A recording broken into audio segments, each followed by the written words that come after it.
feel good, but a lot of times they're going to be able to easily push the knee off and get onto their side. Right? So I don't want him to be able to get onto his side. So my foot curling along his hip helps me turn his hip. The depth of my shin helps me control his hips as he's getting on his side. So that's where I want all my weight to be directed down, is over my hip. Make sure that you're not bringing your foot, I see a lot of people do this, bringing the foot, because you feel balanced here, right? And you kind of are. It's because of your bad hip position here. So when my foot is towards his head, obviously he can underhook my leg, he can off balance me. So what I want to do is open my hip so that my foot is now in line with my knee on belly, okay? And there's all kinds of things to do from knee on belly. One of the main things that I want to focus on today is what happens if he's pushing off with this knee. Okay, a lot of times he's going to be pushing off with both knees.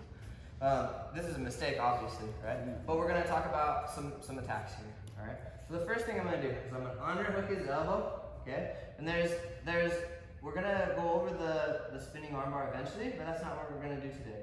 Okay, I underhook his elbow so I can pick up his other elbow. Okay, because now he's going to have a hard time hiding his elbow on this side. I take my knee and I put it right against his shoulder. I bring my knees together and I sit down. Okay, you don't have to throw the leg over the face here. I just have to turn his knees away. Okay, or I can use his hip as well. I just push his hip away. Okay, you don't have to bring the leg over, and in fact, you're not going to be able to. So now bridge into me, Tim. Okay, it's about him being able to turn his hips. Okay, if I let go of his hips, you can thread the needle, come up into me, I lose the position.